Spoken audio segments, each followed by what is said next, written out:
Politicians need to become more business-minded, need to understand more how business works, actually. That's one of the biggest criticisms I have for politicians. They don't grow up in the companies, they don't have the experience, they grow up within their respective party, and they have no experience in business and in the economy. You can learn it, you can have advisors, but they don't listen to the advisors. So therefore, then they come up with laws that are actually destructive, that are actually impeding our competitiveness.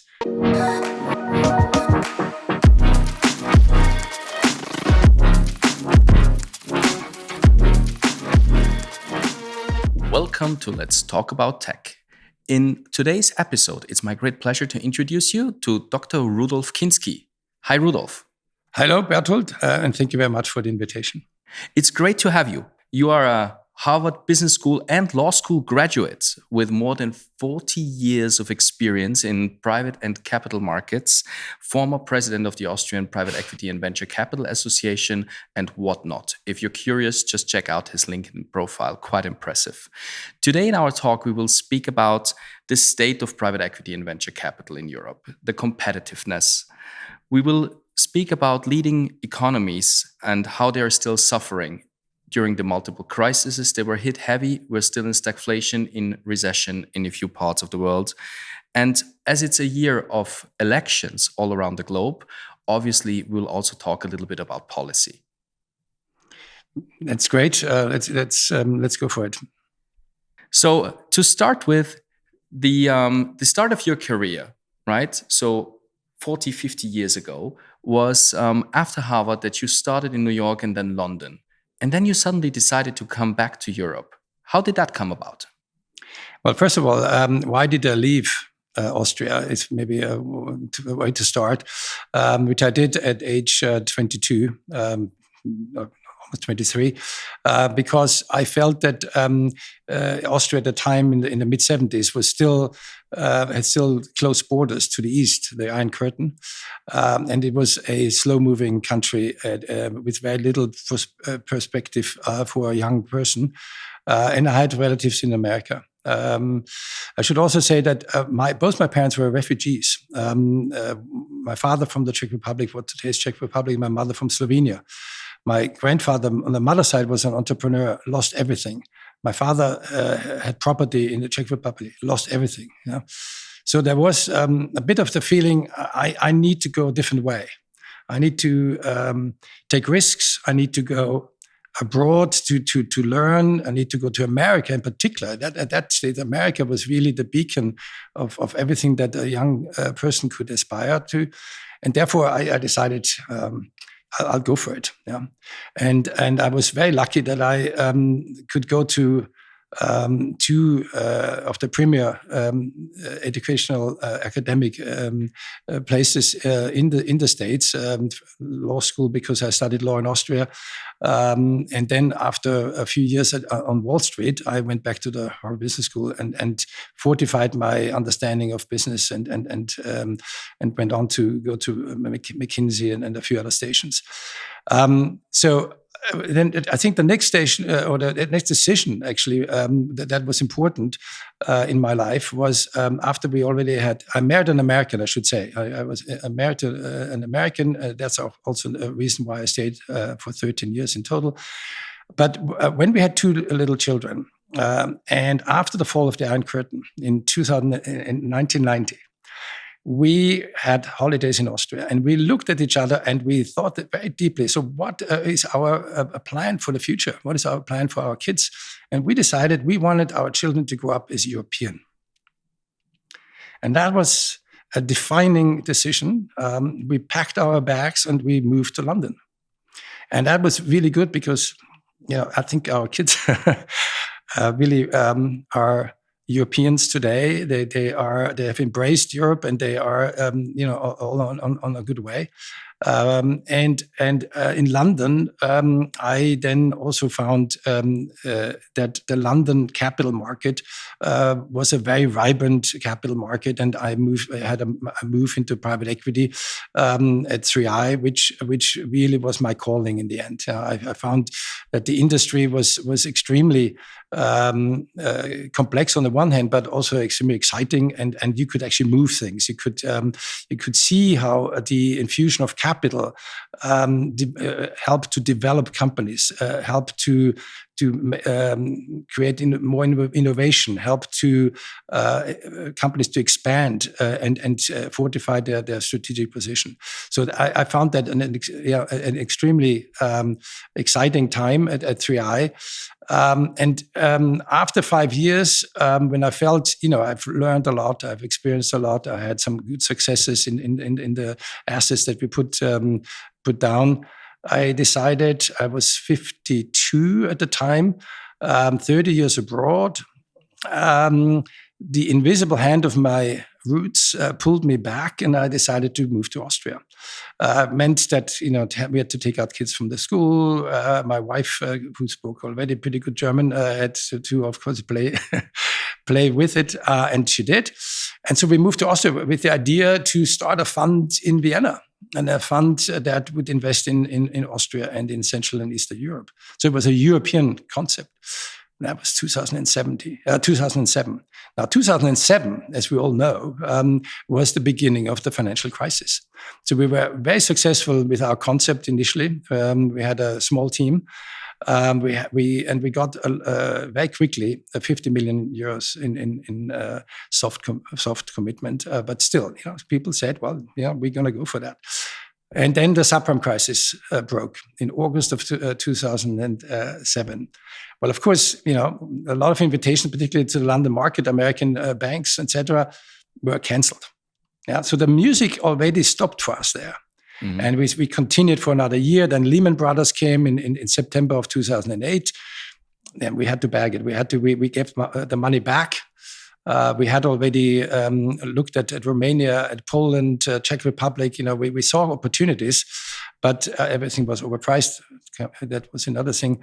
But we also learned at that time, you also have to say no. And we congratulate ourselves still to today that we did not lose any money at the time when it would have been too expensive to invest. But what happened then, of course, I didn't have a plan B, so I went back to my days of McKinsey.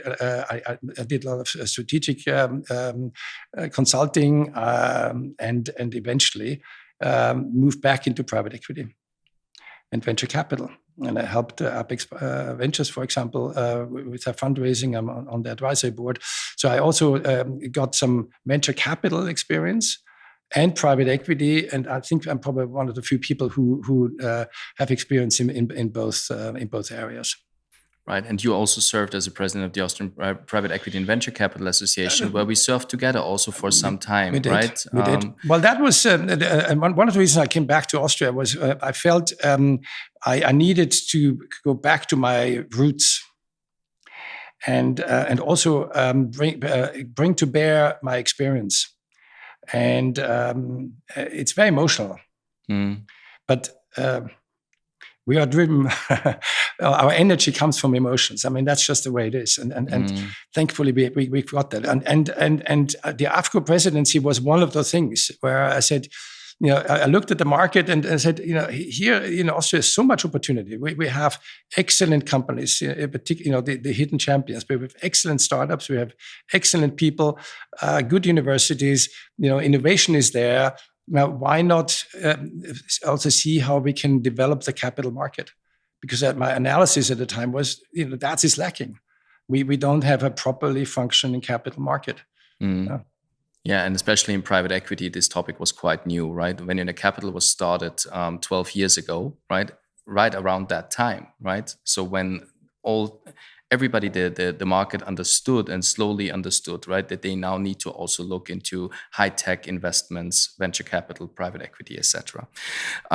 Now, just lately this week, former ECB, European Central Bank President Mario Draghi, presented a 70 pages competitiveness study to the European Commission.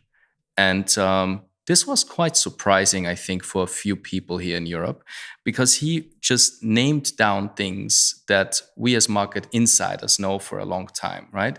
But he actually brought some numbers. He named 100 laws, 270 supervisory bodies in the European Union, which, and this is a wording that was put by a journalist of Trending Topics just on September 9th, that this regulates the tech industry to death, right? I'm sure you followed this, and I'm curious about your views of this analysis and of this study. I mean, I think it's about time that somebody puts the light strongly on the topic of Europe. On the one hand, is a great concept and has already produced a lot of positive effects and growth, opening up of new markets, all of that, but we are now at an inflection point in Europe where the harmonization has sort of stopped, and we are still so many countries, we are going back to our national fortresses, and there are some political parties who even have that in their program, which is ridiculous. We need to break down the borders. And now Germany is now putting up the borders even further. I think that is the wrong way. The other wrong way is that we have regulations that are not harmonized.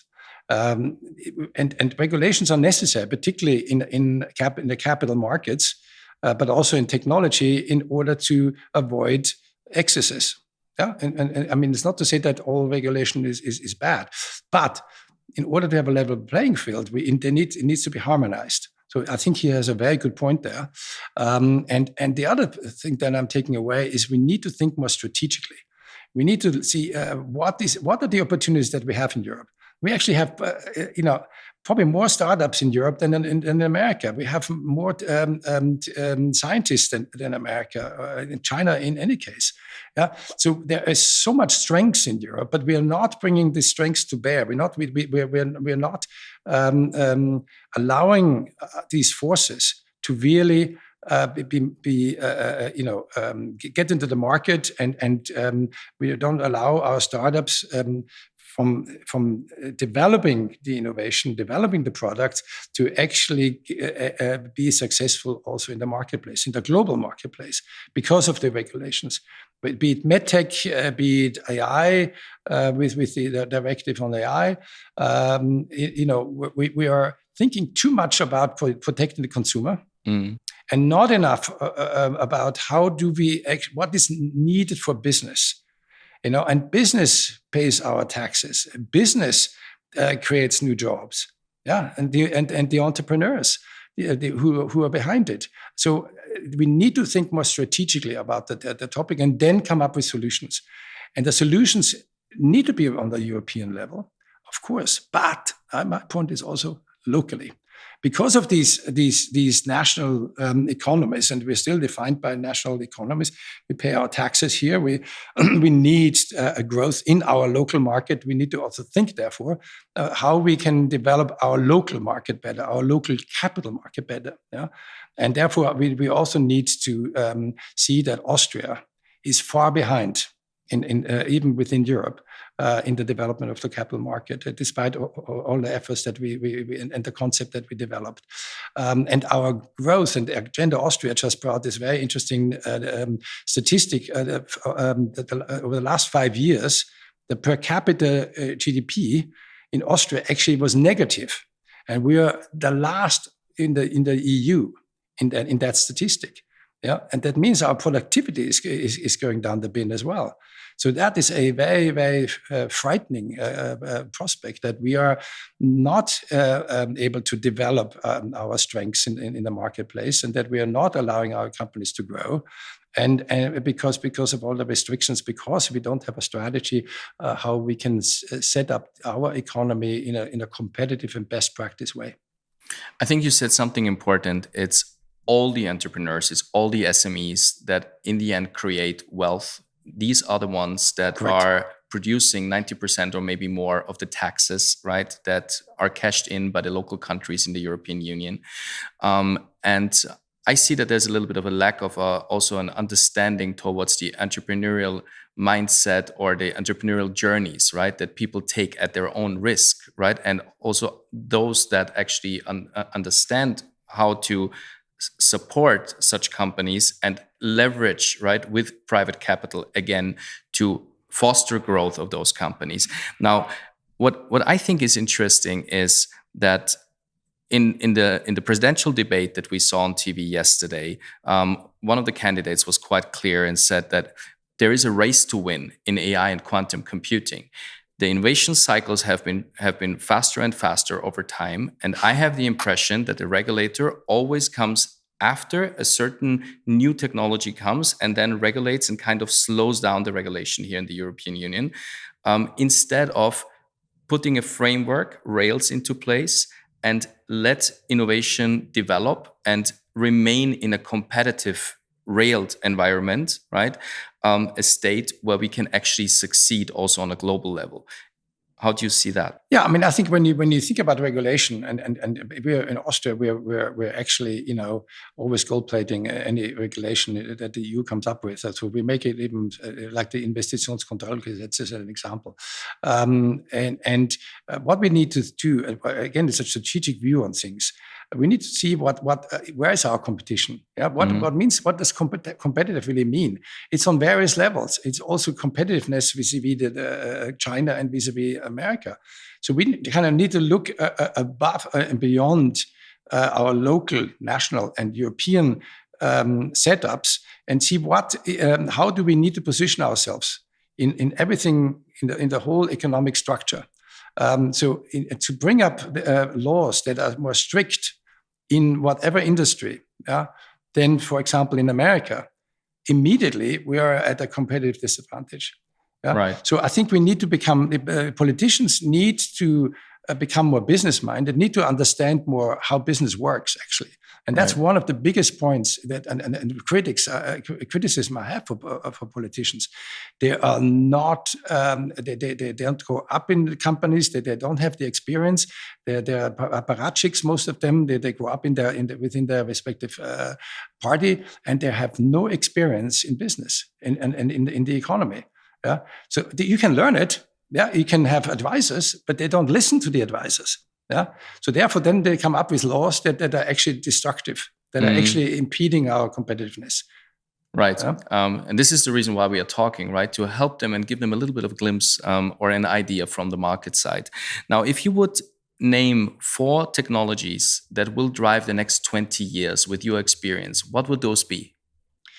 Well, I mean, I think that the one that comes immediately to mind is, of course, AI, and that also again needs to be defined. Many people have many different visions of AI and the pros and cons, but it is an efficiency that comes into every market. You are just more quick in analyzing data. This is one key thing. Yeah, of course, you're all so much quicker in collecting information. Be it as a lawyer, as an analyst, as a journalist. It helps you to be much faster. The other thing that makes us much faster is quantum computing. Yeah, and that's exponential in its power to compute things. Yeah, whereas normal computers are linear in the development. So that's another key area where, with that technology, business becomes more efficient. I mean, but of course, the question is always now, well, doesn't it destroy jobs? I don't believe that. Yeah? I think it will create more jobs because new jobs will pop up. Right. We have seen this also in past industrial innovation cycles, right? Absolutely. Yeah. But it's very much on the software side of things, these things. But I think also on the product side, on the hardware side, I think we still have, green transition is a big topic. So renewable energy to make that more efficient, and we need to become more competitive there because the Chinese are eating our lunch at the moment with batteries and solar panels and you name it. Yeah, where local companies are just not able to be competitive. So we need to think about again our competitiveness in that area. So I think green transition, energy, new energy solutions. Saving of energy, I think that is a big topic. So climate tech in general. So that's 3. So we have 3. I think medtech must be the other one, the fourth one, because which is one of the toughest sort of verticals, because we are dealing with a very conservative marketplace. The doctors don't like to change the way they do things, and hospitals are very bureaucratic institutions, and then you have to have a very, again, back to regulation. The approvals, the regulatory approvals are very, very expensive, often long-winded, until you get to the various stages, be it drugs, be it medtech itself. So again, we need to look at the regulatory framework and the path to the market, and how quickly can a product be brought to market. I'm sure that there's a lot that can be done there as well. But medtech is that's very close to home. That is our body, and our health is will be improved, or the way of solving health issues. So I think that those are my four big verticals. I would just add one, which is the commercialization of space. I think that there's also a big opportunity in that, and it has an influx on climate, as AI will be monitoring from space, right, for droughts, other natural disasters. But that's not a European game. I think that's a game of the US mostly, and that's where the money is for that. This is exactly the point where I wanted to land, right? Everything we just talked about sounds incredibly expensive, right? So we need to unlock, we need to mobilize more capital to make those innovations that are researched, right, in those top tier universities that we have around Europe, to bring those to the market. Now, people usually at this point tend to ask which political party, left, middle, right, would be the best one to support innovation. I would like to ask you, putting left, middle, and right on the side, what agenda should be on top interest, on number one interest for all parties across their ideological path lines? Well, I mean, I think ideology in today's world, with its complexity and with the problems that we face, also geopolitically with various wars, etc. You need to become pragmatic. I think particularly the large parties that actually have really governmental responsibility need to set aside their ideology. Be it green, be it whatever color. Yeah. But talking about the green, I mean, the one area that probably at the moment needs most capital is, in fact, the energy transition. Yeah? Because there's infrastructure as well. Yeah, and that at the moment we always look at the state to provide it. No, that's not possible. Yeah, I mean, we need to think about private solutions in the financing of the big themes that we have, and we talked about my four, and energy transition is a green topic, and there's so much capital needed. Now, why does this group not embrace the private financing of these projects? I don't understand it. So it needs to be de-ideologized. Yeah, if there's a word.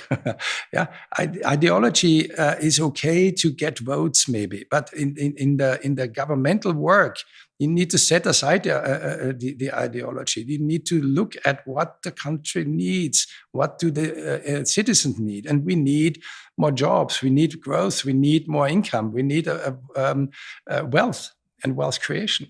So those are the topics that we all want. And of course, not everybody understands it. So sometimes you need to package it better, maybe. Yeah? But put away with ideology. So I don't really think that it matters which party. I think the parties themselves need to change. In order to allow our countries to become more competitive, and unleashing capital is a big topic, and I think the politicians are really have a task to fulfill. I'll give you an example. In the 1970s, I think it was in 74, 75, the US changed the law for in what pension funds could invest in.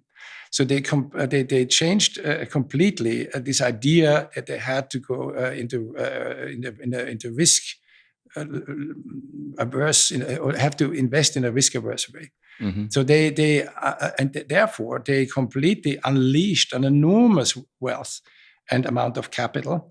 And why do you think Google and Apple and all these companies out of Silicon Valley were so successful? Because of that law. That law changed completely the landscape in America. Because all of a sudden, this enormous wealth that is in pension funds. Of course, the pension system also needs to be reformed in Europe, particularly in Austria, because we need to be allowed to put next to the state and pension from your employer, that we put our own money into pension funds, and put it to work in the capital markets. So the second and third column in our pension system, right, also needs to be performed. So there is a lot of reform, and now coming back to sort of from the strategy to actual issues that need to be solved. And problem solving is the key here.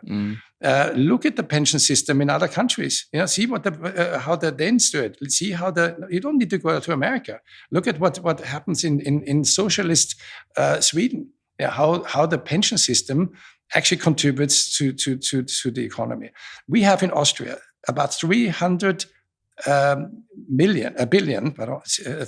billion in sitting on low interest rate saving accounts, and the same amount is sitting in institutional with institutional investors. That money is not working for the Austrian economy. Right. So if you'd be asked by, let's say, a prime minister or a minister from the European Union, help me to get the right points into my Agenda 2040, what would be your 5 recommendations to put into a Vision 2040? Boy. Well, I think that it's the economy is stupid, was once said in a presidential debate in America. I think you need to start, who feeds the mouth? What's the most important thing? Where do you start? And it has to be the economy. It has to be a functioning business environment. So therefore, I come back to what I've already said. I think we have the resources. We have the excellence in our educational system and universities. They're producing products and spin-offs from universities is also a topic. And how do you finance that? We've got excellent startups and companies that are world market leaders. But the missing link is that we don't have enough capital. And that is the missing link. And how can a capital market function? What is needed we need a capital markets concept. So I would definitely start with that. A capital markets concept. And therefore, people need to become a bit smarter, and they need to listen to people like you and me, who have seen how it works, and can help the politicians actually to set it up. Right. Okay. So that's point number one. Point number one, just mentioned pension. It's an enormous wealth in pensions already, but we need to also be allowed to put more money into pension system. So because if you as a 30-year-old just depends on the pension that he gets from either the state or from his employer, he's not going to have a very good time when he's 70 years old. And today we are getting to be up to 100. The generation that's growing up can see itself to living up to 90 or 100. So where's the money coming from at that stage? Yeah? So if you just depend on the current pension system, you don't have enough money to live on. So you need to invest aside from that. You need to be able to invest your own 401k. The system in America is there. You just need to copy. So it's actually rather easy, but we need to come from the top. We need to think about these issues. People getting older. How do they sustain themselves? Solving the social problem is the way the Japanese and put that state, the state cannot provide it. I mean, we have a 30 billion deficit in Austria on pensions alone. I think that's a third of the budget or something. It's enormous and it's growing. How is that going to be financed? Through our taxes. How is that right? Okay, so that's I think the second one. I think that the energy transition is to be further pushed. I think that has to be also across all parties, and to deny that we have a climate problem is plain stupid. And you just need to listen to the scientists and to the people who have researched all that. It's just plain open. Now, of course, there are natural causes as well. Yeah, I mean, if the permafrost in Siberia goes into the bin, of course that will also release methane or whatever gases. But why is that? Because we have a climate problem. Yeah. So anyway, that was the third. I think we in the main we have a pretty good functioning health system, but it is inefficient. So I think I would also look into that. I think the fourth one is education. I should probably put education further up. And education, particularly in continental Europe, is not competitive with the Anglo-Saxon educational system. I know that because my kids all went to school in England. Those schools, they cost something. But even those that don't cost, I think we need to look more into how do we incentivize our teachers, how do we pay our teachers. We need to look more that the programs that we're providing our kids with is more up to date. That they learn earlier to deal with the challenges of the world, including computerization, including also the connectivity of the world. I think it's all still, if I see what is being taught today in Austrian schools, I look back to 50 years ago when I graduated, still the same. I mean, I think there's a real issue there that the politicians need to look into. Is this now 4? No, it was 5 because you actually had education and healthcare, and I'm grateful because we're actually out of time. Okay, this was our episode with Rudolf Kinsky. If you feel you want to learn more or want to catch his advice, I'm sure he's available. LinkedIn usually is a good source to reach out to. It was great having you. Please don't forget to subscribe to our channel. We're very much looking forward to having you for our next episode.